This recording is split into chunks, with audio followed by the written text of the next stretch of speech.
বাংলাদেশের বিজ্ঞ attorney general শ্রদ্ধেয় senior advocate M Aminuddin sir. আজকের অনুষ্ঠানের সভাপতি। আজকের শুক্রবার আগস্ট মাস উপলক্ষে আজকে প্রথম দিন আজকে আগস্টের এই জন্য আমি প্রথমেই জাতির জনক বঙ্গবন্ধু শেখ মুজিবুর রহমান এবং তার পরিবারবর্গ যারা 1975-এর কামরাতে বন্ধুদের নিহত হয়েছিলেন তাদের সকলের প্রতি জানাই আমার সশ্রদ্ধা শ্রদ্ধা। এবং আমরা সকলেই আজকে কালো বেশ ধারণ করেছি আজকে এবং আমি অনুরোধ আমাদের সম্পাদক সাহেব বলেছেন আপনারা সকলেই এই কালো বেশ ধারণ করবেন এবং উনি একটা ব্যবস্থা রেখেছেন। বন্ধুরা, এই কোটা বিরোধী আন্দোলন যেটা আরম্ভ হলো সেই রায় দিল হাইকোর্ট তার 3 দিনের মাথা বুধবারে রায় দিল, বৃহস্পতিবার আমার চেম্বার জাজ নাই, শুক্র শনিবার সরকারি বন্ধ, রবিবার দিন আমি চেম্বার জাজে গিয়েছিলাম বাংলাদেশ সরকারের পক্ষ থেকে। এবং আমরা যখন মামলাটা মুখ করি আদালত বললো এটা কোর্টে শুনবে, কোর্টে শুনানি করে যখন শুনানির জন্য কোর্টের ডেট দিল তার পূর্বে গত 18 তারিখে মাননীয় প্রধানমন্ত্রী যখন ছাত্ররা বললো তারা বসে যায়, মাননীয় প্রধানমন্ত্রী আইনমন্ত্রী মহোদয়ের নেতৃত্বে ঠিক করে দিয়ে বলে তোমরা বসে কথা বলো। আইনমন্ত্রী মহোদয় বলে আমরা আজকে বসে রাজি আছি।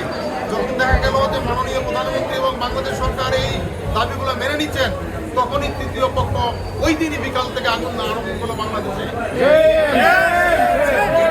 এর কারণটা কি সেটা খুঁজে বের করতে হবে। এর কারণ হচ্ছে বাংলাদেশের কোনো উন্নয়ন তারা চায় না। বাংলাদেশ নামক রাষ্ট্রটিকে যারা আমরা মুক্তিযুদ্ধের রক্তের বিনিময়ে অর্জিত করেছি সেটাকে বিনষ্ট করতে চায় তারা। আমরা আপনারা দেখছেন গতকাল চট্টগ্রাম সহ কয়েকটি আদালতে তারা চেষ্টা করেছে কোর্টে ঢুকে যায় মিছিল করতে, যেখানে আমাদের সুপ্রিম কোর্টের একজন বিচারক মহসিন সাহেব রায় দিয়েছিলেন যে কোর্টে আন্দোলনে মিছিল করা যাবে না, তারা সেটা ভায়োলেট করছে। এটার সাথে সম্পৃক্ত তারা আদালত অবমাননার কাজ করেছিলেন। বন্ধুরা, এইসব কার্যকলাপের মাধ্যমে তারা দেশকে আদালতকে দেশের সব প্রতিষ্ঠানকে অকার্যকর করতে চায়। তাদেরকে আমরা অবশ্যই আইন থেকে প্রতিহত করব। কারো বিনা আইনের বিনা কারণে যারা বিনা কারণে দেশের মানুষের অবর্ণনীয় ক্ষতি করছে, জানমালের বিনষ্ট করছে, তাদেরকে আইনের আয়তায় আনতে হবে।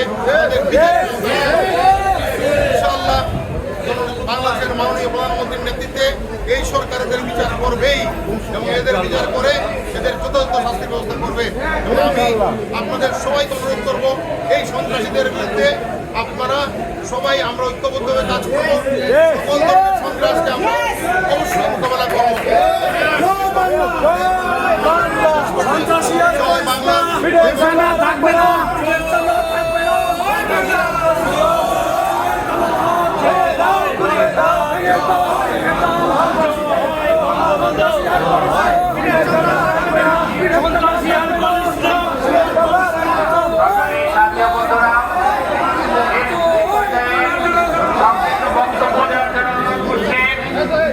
সংক্ষিপ্ত বক্তব্য দেওয়ার জন্য অনুরোধ করছি।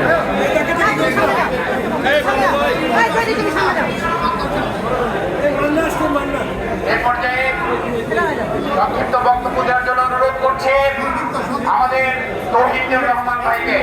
তৌহিদ ভাই